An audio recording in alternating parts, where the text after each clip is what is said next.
2 de noviembre. Despuntaba el día. Las primeras luces del alba anunciaban que la jornada sería calurosa. Don Polonio Altamirano, hombre bonachón y de buen temple, era el primero en levantarse. Siempre tuvo esa costumbre de hacer partir órdenes a todos sus peones. Timoteo, prepara la carga de la mula negra, que vaya a cargarla. Sonaba su voz, potente y bien entonada. Teodosia, apúrate con el café. Canducho, ajusta bien las cargas de los buzos. Cuidado que vayan flojas. Zuke, trae mi caballo ensillado. Así, una y otra vez se escuchaban las órdenes. Todos conocían lo exigente que era el patrón, y que jamás toleraba falta alguna en sus asieros. Sabían lo iracundo que se ponía si hallaba a alguien descansando en horas de trabajo, o que una carga de los buzos vaya mal, o que se retrasaran con algún animal. Don Polonio Altamirano, hombre de unos 40 años, era un asiero de Canas Moro. Definirlo sería muy complejo, pero él mismo decía, yo soy uno de los pocos machos que queda, y no le tengo miedo ni a los santos ni al mismísimo diablo. Cada fin de mes traía su recua de 150 buzos con sus respectivos basiles para ir a Pampa Grande, donde don Manuel Guerrero, a comprarle su apetecido cañazo, licor destilado de la caña de azúcar. Por esa época, varios eran los hacendados que se dedicaban a su destilación, pero ninguno de ellos lograba sacar un cañazo de calidad de don Manuel Guerrero. Por ello, cada semana llegaban a la puerta de este hacendado los más exigentes asieros y los que mejor pagaban, de diferentes lugares. Pese a que en esos lugares se destilaba y vendía muy buenos moscatel, la jornada transcurría lentamente. Al patrón no le gustaba que se apuren, prefería la marcha lenta y que sus peones se hagan cargo de 15 buzos cada uno. De esta manera se aseguraba de que no le sucediera nada a su valiosa carga de cañazo, comprada nada menos que de don Manuel Guerrero. El patrón solía llevar en su alforja una cantimplora llena de este brebaje, vital para él, para tomar de salto en salto un traguito e invitar a cada uno de sus hombres, junto con unas hojas de coca. Esto significaba una muestra de confianza del patrón hacia sus hombres, quienes a su vez se sentían honrados con la invitación y les retribuían cuidando mucho las cargas. Además, ese traguito servía para darles más coraje y aminorar el hambre, ya que las provisiones eran escasas y estaban calculadas para las 5 jornadas de viaje que aún le aguardaban. 12 del día. La caravana disminuía en cada minuto el ritmo de sus pasos. Se escuchaba clara y monótonamente la plateada campana que cargaba Capitán, el buzo más fuerte de todos. Los que llevaba el trote de la recua rompía el silencio de las montañas. Se dirigían a la cuesta, la subida más empinada de todas, delante de los basieros y casi con 3 cuerpos de buzo de distancia, iba el patrón. No apartaba de su lado la cantimplora llena de cañazo. Cada vez bebía en intervalos más seguidos. A la 1 la comitiva se detuvo y empezaron a bajar las cargas de los buzos, menos el cargamento del capitán. Don Polonio era el que se encargaba de descargar los basiles del inmenso buzo negro, porque era el único que podía bajar tan pesados basiles. Se acercaba al buzo, aflojaba las sogas que ataban los basiles y tomaba ambos en sus recios brazos para depositarlos en el suelo. Pero antes de ponerlos sobre tierra, un buen rato caminaba con ellos, como una demostración de su tremenda fuerza salvaje. Los peones se quedaban mirándole y admirando en silencio la potente fuerza de su patrón.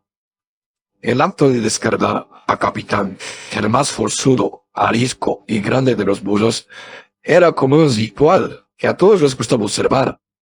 Hasta el momento no existía otro asiero capaz de hacerlo como él. Además, esto servía para seguir manteniendo la leyenda del patrón invencible. capaz de derribar de un solo tiro a más de 3 hombres, y secar un vaso lleno de cañazos sin respirar, y ve complacer a más de 3 mujeres a la vez. Quizás la última característica, la de mujeriego, era la que se sentaba más en el patrón. Lugar donde llegaban, tenía una mujer esperándole. Después del breve descanso y del escaso almuerzo, se tomaban el camino.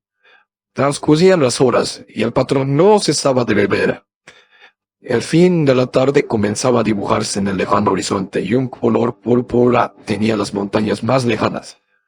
Don Polonio fue retrasándose en su caballo y se dirigió hacia un costado del camino, donde se detuvo. Comentó algo a uno de sus talleros. «José, sigan para adelante. Orino y regreso enseguida». «Vaya nomás, patroncito», mirándolo cabalgar, tambaleante sobre su caballo, y riendo pícaramente al verlo. «Debe tener mucho cuidado. Dicen que hay muchas víboras por aquí, y pican donde uno ni se imagina». El patrón ya ni prestó atención a las últimas palabras de su peón. Apeó su caballo y se dirigió hacia el río, por un sendero angosto. Se acercó a la sombra de un frondoso churqui, y amasó su caballo en el árbol. Fue hacia unos arbustos pequeños y empezó a orinar. Luego tambaleante bajó buscando agua para lavarse las manos y beber un poco. Al caminar por el río, encontró una pequeña poza. Se sacó el sombrero y lo puso a un lado. El cuchillo y el látigo los dejó en su cinturón, como era su costumbre. Decía por seguridad. Se puso de cuclillas y lavó sus manos. Cuando se disponía a beber, se detuvo instintivamente y miró la extraña figura que se reflejaba en el agua. Una vez detenida y tranquila, observó parsimoniousamente sin poder dar crédito a sus ojos, y lo que vio lo dejó más sorprendido y molesto que asustado. La brisa de la tarde acariciaba levemente la copa de los árboles, en lo alto del ceibo. Se encontraba un esqueleto colgando, meciéndose al compás del viento. La larga soga que lo mantenía sujeto al árbol parecía estar demasiado gastada. Las cuencas de sus ojos miraban al infinito, sin divisar ningún horizonte posible. Su boca abierta y totalmente descarnada parecía simular una irónica sonrisa al mundo de los mortales.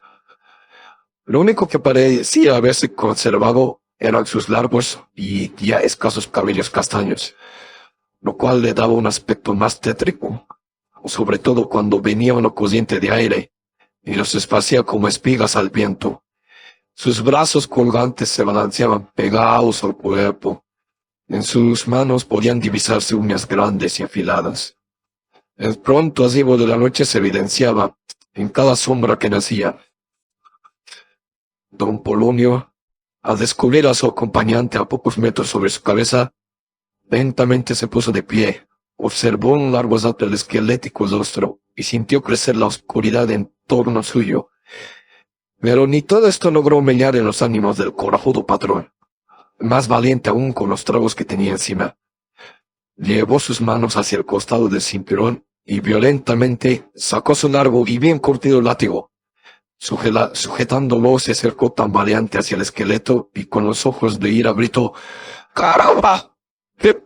Bien, pues este flojo, mientras uno se deja trabajando, tranquilo tomando un descanso». Empuñó fuertemente el látigo y empezó a azotar al esqueleto. «¡Sin vergüenza! ¿Quién te has creído? Pero ya te enseñaré lo que es trabajar de verdad». Valiente de furia: «Lo que te hace falta es un par de buenos azotes para motivarte, desgraciado». Acercándose más, asestó 1, 2, 3 y más latigazos, hasta que se tiró su brazo cansado y satisfecho por el deber cumplido. Lo único que logró, además de hacer balancear más al esqueleto y apaciguar su rabia, fue arrancarle la mano izquierda, la cual al caer de tan arriba se destrozó en 1000 pedazos en el suelo. Solo consiguió ver un extraño brillo que vino a dar justo delante de sus pies. Se inclinó para ver lo que era y al tomarlo en sus manos, descubrió con los ojos llenos de avaricia un enorme anillo de oro. Lo llevó a su boca, desconfiado de una posible imitación. Al sacarlo, sonrió satisfecho. El anillo era de oro. Al menos algo de valor habrás hecho en tu vida, desgraciado. Pero lo detuvo un jeep. Se tornó con sus asieros. Las colinas estaban pobladas de penumbras y el camino apenas era perceptible. Luego de cabalgar un buen rato, encontró a la caravana descansando en lo alto de la tenue luz de un cuarto menguante apenas iluminada. En esas alturas, la noche se poblaba de niebla y el frío les hacía acudir en busca de café y un buen trago de cañazo. Pronto la caravana hizo una gran hoguera, en torno a la cual se reunieron todos para tomar un café y contarse cuentos. Pero el cansancio de la jornada venció al interés de los arrieros por escuchar los relatos, y en pocos minutos quedaron durmiendo en torno a la cálida fogata, envueltos en sus pullas. Al otro día, los arrieros iniciaron su acostumbrada labor, cargaron los buzos, a excepción de capitán, y emprendieron la marcha. El día transcurría lentamente y el sol comenzaba a ponerse candente. En lo alto, un par de caranchos se volteaban sobre la caravana, como buscando alguna presa en cualquiera de ellos. Los peones, al descubrirlos, se asustaron. José se adelantó hacia el patrón y con voz asustada balbuceó: «Patrón, patrón, ¿ya vio los caranchos en el cielo? Dicen que eso trae mala suerte. ¿Le da miedo?» «Carácter, qué miedo ni qué mala suerte. ¿Qué puede hacer un par de pajarracos flacuchos, pues?» «Pero son aves de mal agüero, patroncito. Y nada», haciéndole callar bruscamente, «hagas un par de buenas piedras y mándalas a buscar casoña por otro lado». El peón obedeció, aunque con miedo. Pidió ayuda a otro de los peones, y juntos arrojaron varias piedras, pero ni esto consiguió alejarlos. Tan solo levantaron vuelo más alto. Pasado aquel incidente, cerca del mediodía, buscaron un claro en el camino para detenerse a almorzar. Alimentaron a los animales, arreglaron las cargas. Una vez que descansaron lo necesario, emprendieron la marcha otra vez. El camino se mostraba cada vez más despoblado de vegetación. Estaban llegando a la zona más alta de aquella montaña, llamada El Mojón. El suelo se mostraba húmedo y los buzos resbalaban a cada momento.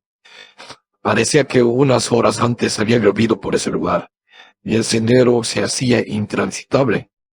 Don Polonio volteó hacia sus arrieros. «José, a ver, ¿qué han hecho? Llama a José». El peón llegó corriendo. «Sí, mande usted, patroncito.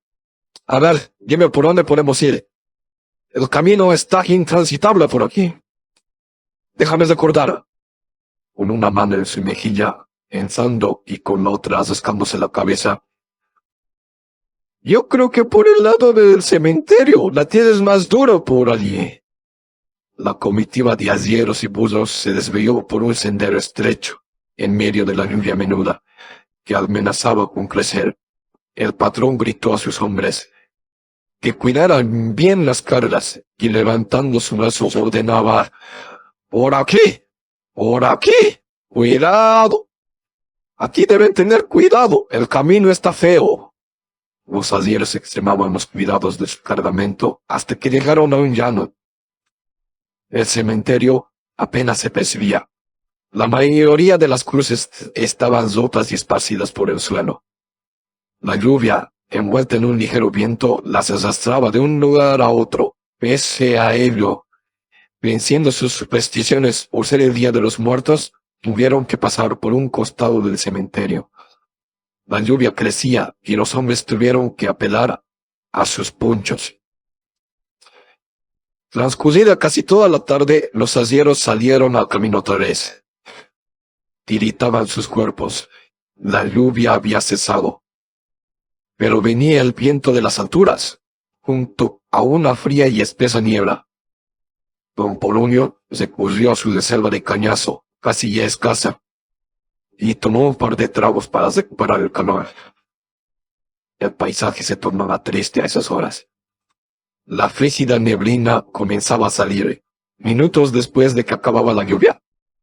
La grandeza de esas alturas solo era comparable con el silencio y la soledad que pueblan sus cumbres. Aquellos caminos parecían prohibidos para el simple mortal, para aquel que osara poner sus pies por esos lares. Solo el gélido viento parecía tener allí la voz y se deslizaba como un lamento brotando de alguna quena, tocado por los espíritus de las cumbres. Allí tan solo habitaban el silencio y la soledad. Mientras la caravana avanzaba, a lo lejos, divisaron un rebaño conducido por una troperita, que iba reuniendo una a una las ovejas para conducirlas a su redil. Poco a poco iba haciéndose más visible el rebaño. Don Polonio detuvo su caballo para ver mejor a la troperita. Lo que descubrió lo dejó más que satisfecho. Vaya, vaya, miren lo que tenemos aquí, mirándola con los ojos llenos de lascivia. A ver, digan si no soy suertudo. Frente al caballo estaba detenida la troperita más linda. Mirándolo provocativamente y sonriéndole, semejaba tener unos 18 a 20 años. Vestía con una blusa blanca y una pollerita roja, bien ceñida a su cintura, la cual dibujaba mejor sus bien formadas caderas. Era una buena moza, esbelta, con el seno amplio, las caderas anchas y las piernas robustas. En la mano derecha llevaba una vara para conducir a su rebaño, mientras que la izquierda estaba oculta, envuelta en su manta. Sus largos cabellos se deslizaban sobre sus hombros, en dos trenzas muy bien peinadas. Tenía la espalda cubierta con una manta negra y sobre su cabeza llevaba un coqueto sombrero. Don Polonio quedó prendado de la hermosa troperita. La caravana siguió su marcha. Solo el patrón se había detenido.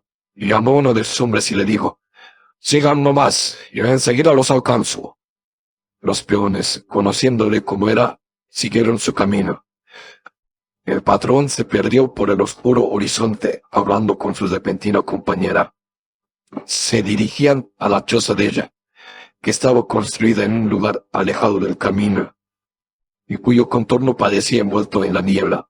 El recinto era pequeño, la pared estaba construida de piedras bien labradas. Su techo era un montón de paja brava apilada. Don Polonio ni reparó en aquello. Sus ojos deambulaban tras la troperita, que afanosamente encerraba su rebaño en el pequeño corral al lado de la choza. Bajó del caballo y lo amasó en la puerta del corral. Estaban juntos dentro de la cabaña. La noche poblaba el lugar y el silencio los envolvía. La troperita, al entrar, vino con un mechero encendido, mientras miraba provocativamente a su ocasional invitado. Se había quitado la manta y el sombrero, colocándolos en la baranda del catre. El patrón hizo algo similar. Mientras se sacaba el cuchillo, el sombrero y el látigo, apagó con un fuerte soplido el mechero. Cuando ambos estaban desnudos y acostados, don Polonio comenzó a acariciarle la espalda. Pero ella respondió con un quejido, como si en vez de una caricia hubiese sido un golpe. «¿Pero qué sucede?», inquirió confundido el patrón. «No seas tan arisca, caridita». Mientras su mano se desplazaba por otro lugar del cuerpo de su compañera, la respuesta fue otro fuerte «¡Ay!». Quiso restar importancia a este hecho, acariciando suavemente uno de sus redondos senos. Esta vez la respuesta fue un grito de dolor mucho más fuerte. Don Polonio, bajándose de la cama, ni más molesto que confundido, dijo: «¿Pero qué es lo que tienes? ¿Qué pasa? ¿De qué te quejas?». La respuesta no se hizo esperar. «¿Acaso no te acuerdas de los látigos que me diste ayer en la tarde, patroncito?».